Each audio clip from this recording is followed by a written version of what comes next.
Na cultura religiosa de Jesus, o nome é muito mais do que simplesmente um título.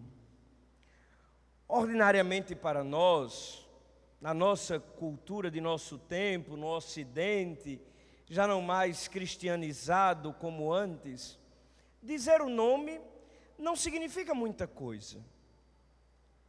A gente escolhe, por exemplo, o nome de uma criança, os pais aí quando estão para ter uma criança, olha tudo, até os horóscopos, os astros, não sei quem, junta o nome de 4, 5 pessoas, ficam aqueles nomes enormes, com um mundo de sílaba, parece palavra polonesa, ninguém consegue dizer. Às vezes a mãe chega para batizar o menino, eu ensaio com ela 4 vezes o nome do filho dela, para ver se ela pelo menos acerta.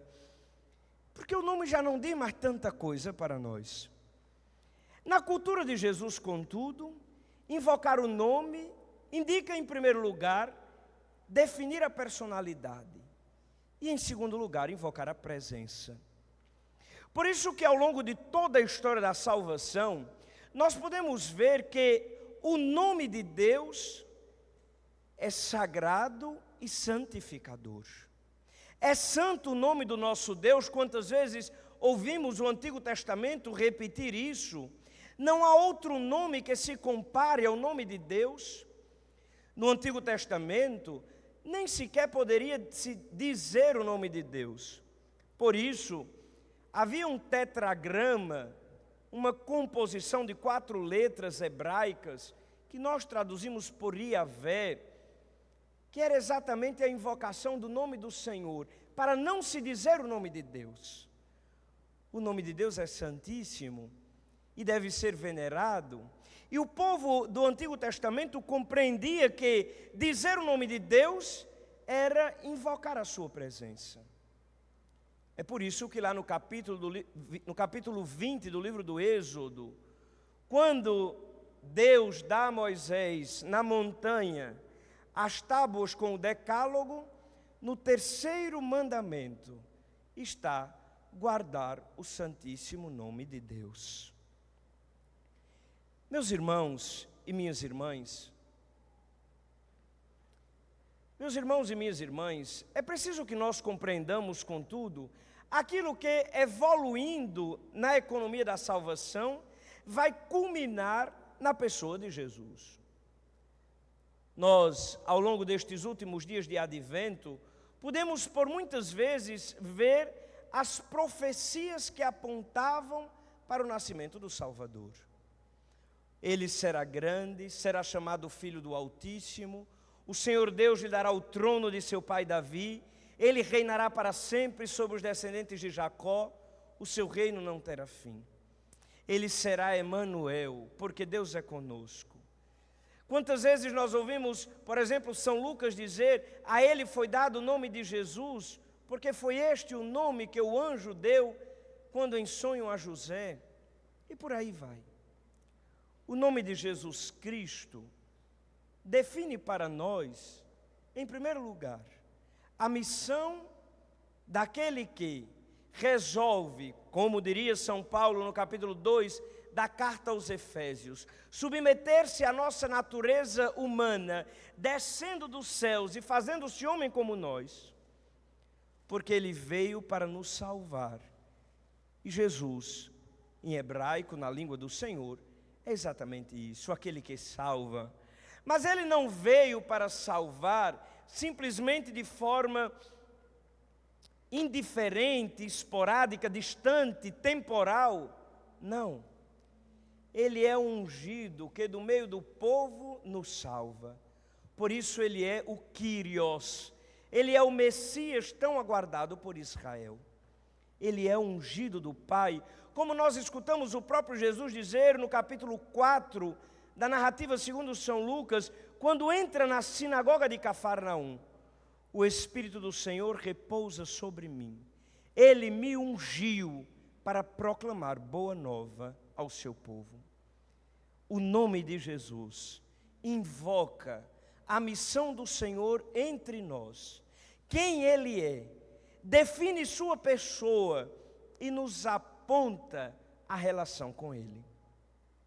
Ora, Meus irmãos e minhas irmãs, se Ele é aquele que veio do Pai, Deus forte, Salvador, ungido para nos proclamar boa nova, Ele não é qualquer um.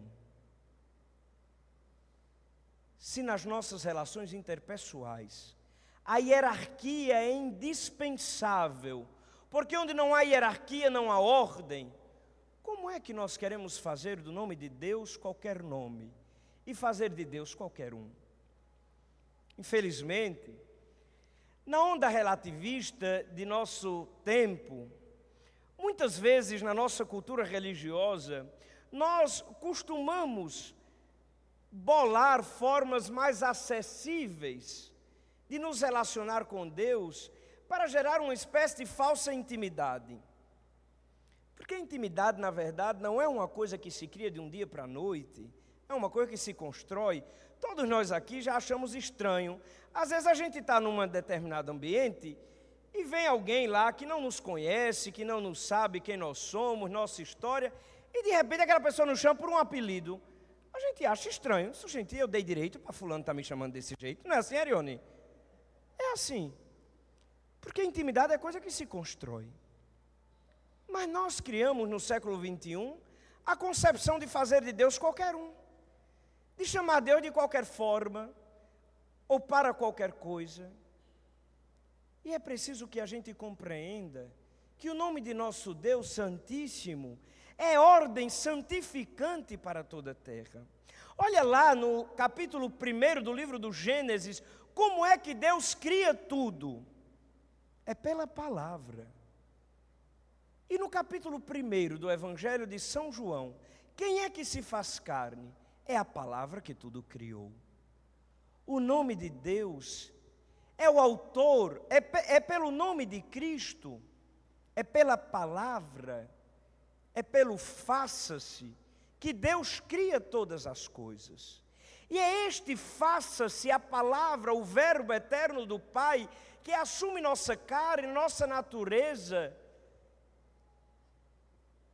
É esta palavra que se faz carne, que nós chamamos de Jesus Cristo, que ao fazer-se carne não deixou de ser Deus, mas ao contrário, é Deus conosco, é Emanuel.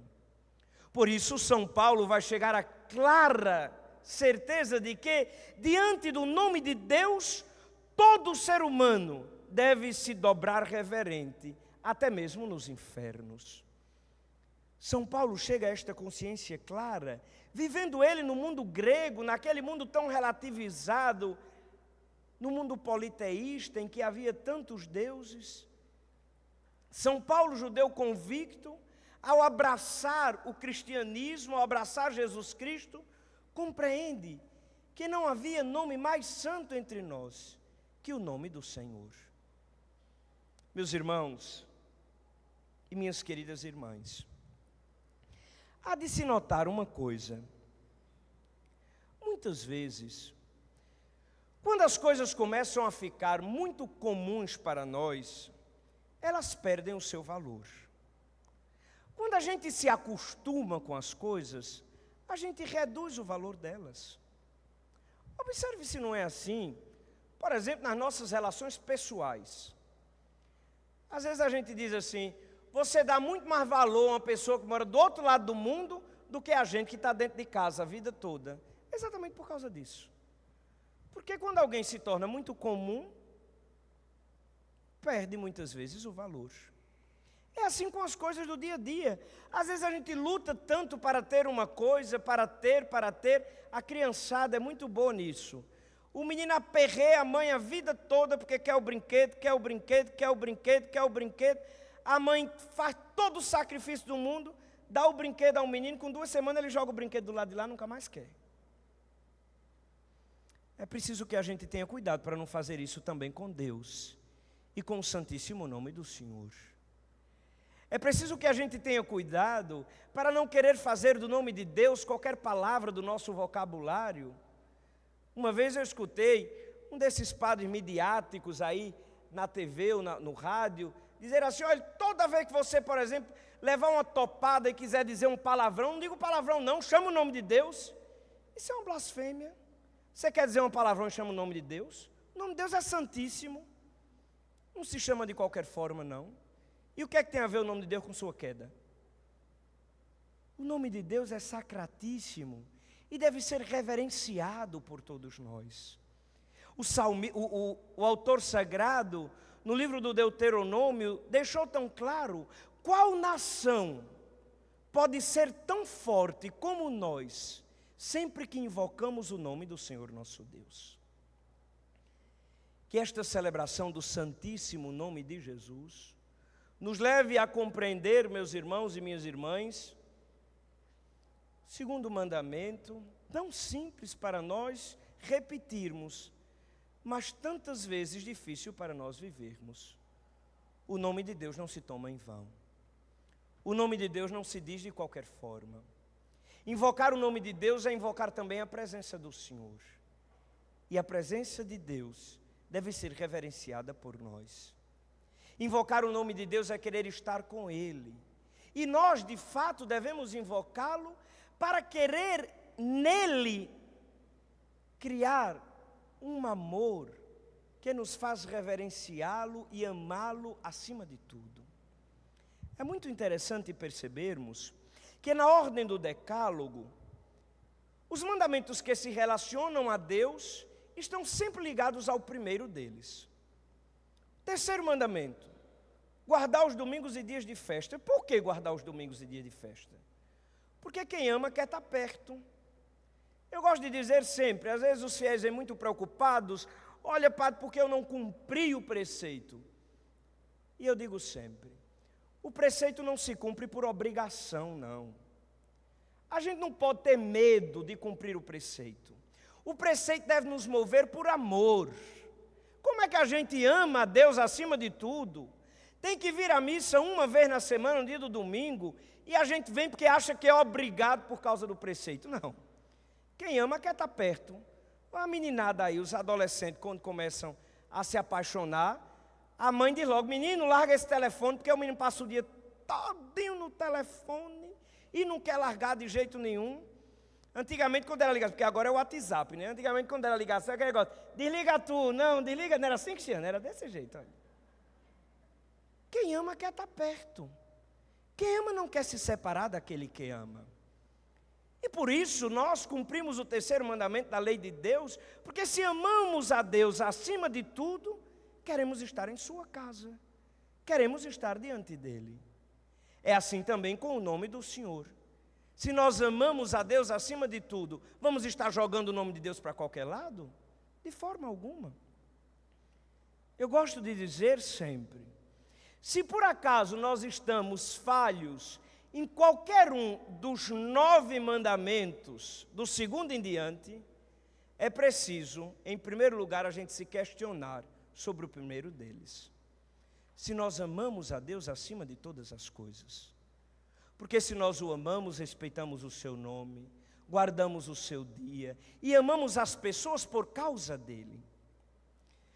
Meus queridos irmãos e minhas irmãs, que esta festa do Santíssimo Nome do Senhor sirva a todos nós para compreendermos diante do mistério da encarnação quem é aquele que se faz homem, que se faz carne e se faz história por nós. É Deus, eterno e onipotente. É o Deus que tudo cria e sem o qual nada pode se fazer. É Ele que todas as vezes que o invocamos, se faz presente e opera a sua graça em nós. O próprio Jesus disse: quando 2 ou mais estiverem reunidos em meu nome e me invocarem, eu com eles estarei. Que o nome de Jesus seja reverenciado por todos nós. Que todo joelho se dobre diante do nome do Senhor. E que todas as vezes que invocarmos o Deus onipotente e eterno, Ele, presente em nosso meio, se faça nossa força, nossa graça. Ele, mais uma vez, assuma nossa vida conosco, porque Ele é Emmanuel e jamais nos deixa sós. Louvado seja nosso Senhor Jesus Cristo.